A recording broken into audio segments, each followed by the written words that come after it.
Rádio CT apresenta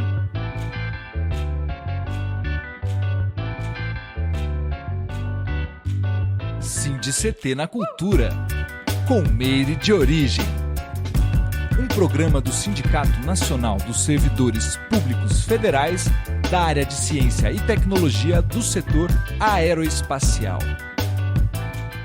E aí, falando inclusive, né, em inspirações, assim, fala um pouquinho das suas referências, das suas inspirações na vida e nas artes também, tanto mulheres ou homens, não sei quem foi assim que influenciou você para você ser essa mulher, essa voz potente, porque agora, enquanto MC mesmo, né, e canta demais, a gente vai mostrar um pouquinho aqui daqui a pouquinho, mas eu queria que você falasse um pouquinho das suas inspirações. Me emociona muito, Meire, porque a pessoa que mais me inspirou na minha vida e me ensinou praticamente minha vida pessoal, tudo que eu sei, é a minha avó Teresa, sabe? Quando Deus levou ela, levou uma parte de mim, sabe? E Sim. ela faleceu justamente em 2009, que ela adquiriu um O câncer ano no que você pâncreas. entrou para a cultura. E isso, para mim, foi muito difícil. Eu tive que lidar com isso, sabe? E logo que Sim. eu conheci o Tulinho também, ele tinha perdido a mãe dele, sabe? Ali a gente se apoiou, ali a gente fez uma amizade assim muito importante, sabe? Que a gente tem essa amizade firme até hoje, sabe? Porque o Tulinho, ele perdeu a mãe dele. Logo que eu conheci ele, ele tinha perdido a mãe e quando foi para o mês de setembro, porque eu conheci o Tulinho, o GB, eu conheci tudo no mês de março. E quando chegou em setembro, minha avó faleceu, sabe? E ela é a minha maior inspiração, a minha avó Teresa, porque ela me conhecia muito bem. Ela que cuidou de mim, a minha mãe sempre trabalhou fora, minha mãe é empregada doméstica, eu tenho muito orgulho da minha mãe também, que minha mãe é uma referência muito importante para mim. Mas além da minha avó ser a minha referência de vida, de experiência de vida, ela era uma referência para minha mãe também, sabe? A minha mãe, ela sempre fala isso. E eu tenho uma pessoa muito importante também, que é a minha tia Lúcia, que é a irmã da minha avó, sabe? A irmã da minha avó materna. Ela é uma mulher negra, ela tem muitas coisas que ela me ensinou. E ela que me trouxe para mim essa identidade de resistência, sabe? De resistir, porque ela passou pela década de 70, era muito difícil, o racismo era muito pesado. E ela sempre, desde criança, ela sempre me contou muitas histórias do que acontecia com ela, sabe? E Sim. aquilo ali foi aflorando comigo, porque ela foi uma mulher de resistência, assim, muito. Ela lutou muito contra o racismo, sabe? E eu tenho muito orgulho da minha tia Lúcia, das minhas tias Ah, também, as irmãs do meu pai, minha tia Vânia, minha tia Berenice, que Deus levou também, minha tia Nete, minha tia Cida, que é minha madrinha. Então, a maioria das minhas referências da minha família são mulheres, porque todas elas, a maioria delas, não a minha tia Vânia, mas as minhas tias, elas foram sempre trabalhadeiras, sempre esforçadas, elas são mães solteiras, sabe? A minha mãe também, meu pai, ele morreu quando eu tinha 4 anos, a minha mãe, ela criou a gente praticamente sozinha, ela foi mãe e pai. E tudo isso, essa história das minhas tias, né, da minha mãe, fez o que eu sou hoje. E eu, como que se diz? Eu fico muito emocionada, sabe? De eu tô falar, junto com porque você, eu tô aqui emocionada. Muito legal. eu, ainda mais ultimamente, assim, que eu venho amadurecendo com ao longo dos anos, e eu tenho passado por coisas e situações que eu jamais imaginaria que eu ia passar, e eu tenho sido muito forte, e eu carrego elas, o peso delas, junto comigo, sabe? Elas são as minhas ancestrais, elas são o meu alicerce, sabe? E também eu agradeço muito pela minha área profissional, que me tornou uma vendedora muito boa, é o que eu sei fazer, sabe? É o que eu aprendi e o que aflorou em mim e me ajudou muito na minha área profissional é a Dani, que ela era gerente, né, de uma loja que a gente trabalhava junto. E até então, assim, ela me deu muita força, sabe? Porque eu também tive minha fase da adolescência, eu dei muito trabalho com bebida, que eu estava bebendo muito, eu estava dando muito trabalho para minha mãe, então me, ela me segurou, sabe? Ela me mostrou assim, ela falou, Tati, você não é assim, você não precisa ser desse jeito.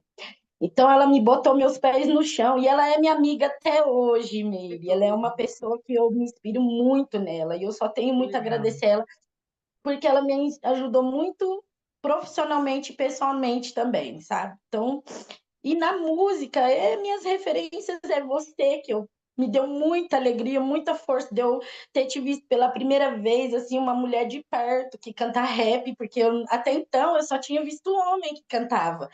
E eu só ouvia no rádio, Negra Lee, na época do Antônia, lembra? Lembro. Uou, Antônia brilha, Antônia sou eu. Ai, essa voz, você é Pra maravilhosa. mim foi aquilo ali, para mim, eu só via na televisão. A Cris SNJ cantava Pensamentos, que é uma música linda dela, que eu tenho muito Sim. amor até hoje. Me inspirou muito, sabe? A Isalu também, eu sempre acompanhei o trabalho da Isalu. E Amo. você, de perto, assim, foi a primeira mulher que eu vi que cantava rap. Você, a Preta Ari.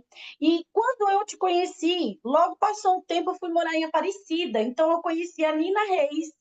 Aí a gente Brava. começou a cantar juntas. Foi por aí que veio. Eu falei para ela: Você conhece a Meire de origem? Ela é de São José. Ela falou: Menina, eu sou apaixonada na Meire.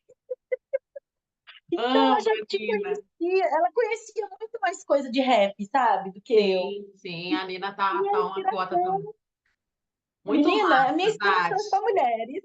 Que demais. Eu fiquei aqui emocionada junto com você, porque isso mostra o quanto mulheres são essa referência, né? E esse pilar, Isso. essa estrutura para outras mulheres. Você quer complementar para a gente, André? Fala um pouquinho aí para a gente como que você vê aí os desafios, né? Tanto para essa questão do próprio espetáculo, mas também para se manterem ativo, uma vez que daqui a pouquinho no próximo bloco a gente vai falar, mas vocês estão aí também atuantes, né? Com espaço, enfim. Fala um pouquinho para a gente. Eu acho que assim o desafio é o descompasso. Um dos principais desafios é o descompasso da política pública de fomento à produção com o que a sociedade hoje exige para você trabalhar, para fazer as coisas, entendeu? Eu acho que esse é um desafio.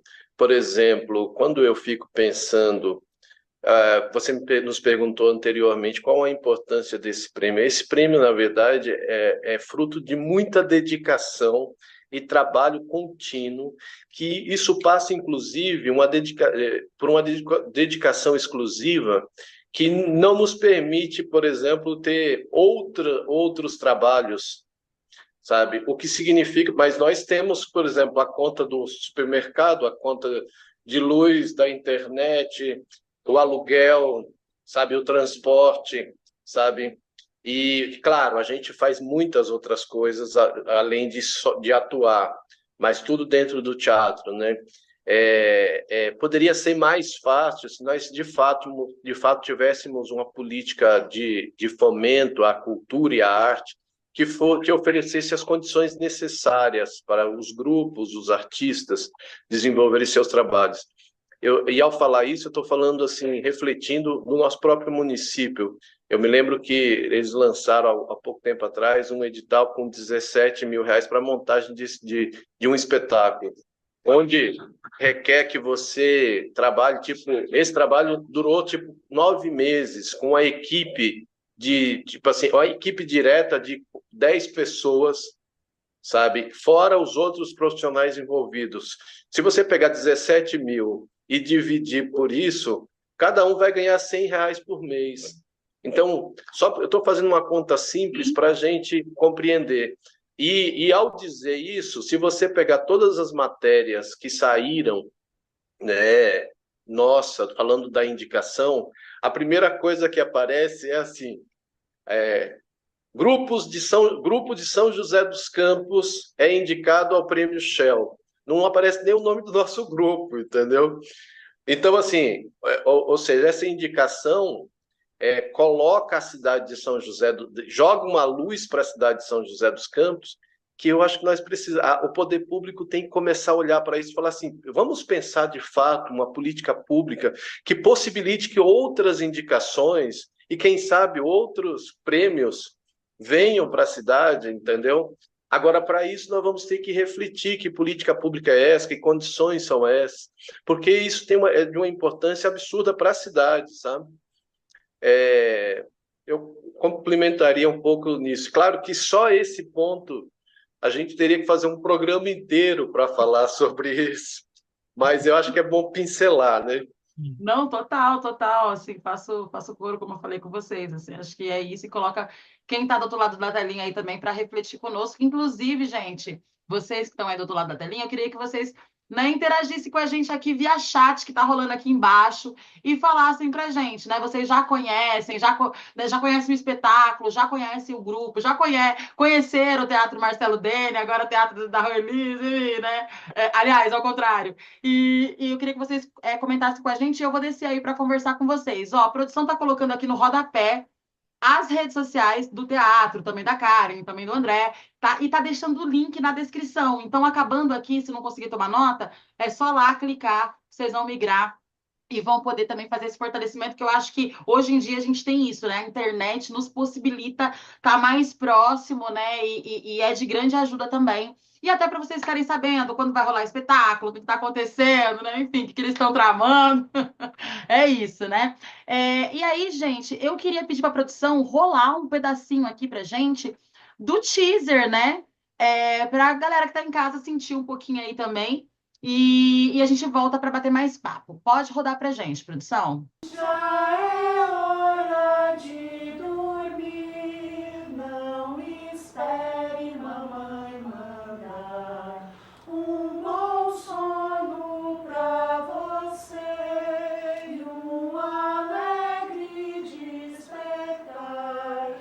Já é hora de dormir, não espere mamãe mandar um bom sono pra você e um alegre despertar.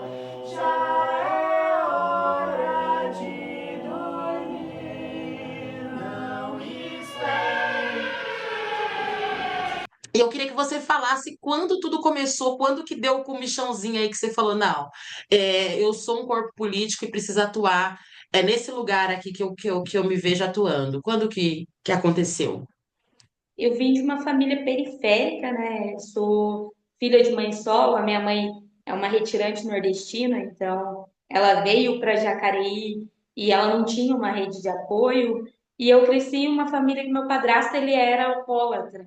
Então, desde muito cedo, eu tive que lidar com as agruras da vida, né? Que é essa questão da violência contra a mulher era uma coisa muito presente. Não só contra minha mãe, contra mim, meus irmãos também. Infelizmente, porque o alcoolismo é isso, né? Ele dá uma destruída em tudo que está ao redor da pessoa que é alcoólatra. Então, desde muito pequena, eu conseguia observar o tamanho das injustiças que a minha mãe mesmo enfrentou aí durante esse período inicial. E desde muito novinha eu falava, não, eu quero lutar. Aí passou um tempo, eu demorei um pouco para me entender como um corpo político, né? Mas por volta dos meus 23, 22 anos, eu comecei a observar que sem a criação de políticas públicas de qualidade, você não tem como ser um cidadão, quando você vem da periferia, que você alcance os direitos mais básicos. E isso me motivou muito a, desde o início, lutar pelas causas das chamadas minorias sociais, né? Então, foi aí que eu comecei. Muito desde criança, auxiliando a minha mãe, pelo fato de ser a filha mais velha, né? Mas depois, aí, com uns 22, 21 anos, eu entrei para o movimento LGBTQIAPN+, inicialmente, e depois, para mim, o que mais me pega até hoje e o que eu mais identifico como a minha bandeira de luta, o feminismo e a causa da mulher. Incrível, incrível. Como eu falei antes, importante demais, né? Termos nós lá falando sobre nós, até porque a grande maioria quase na sua totalidade das leis criadas para a proteção da mulher foram criadas por homens, né? E assim como quase tudo, né, nessa sociedade, sendo que somos maioria nesse país, né? E aí fica aquela pergunta, né?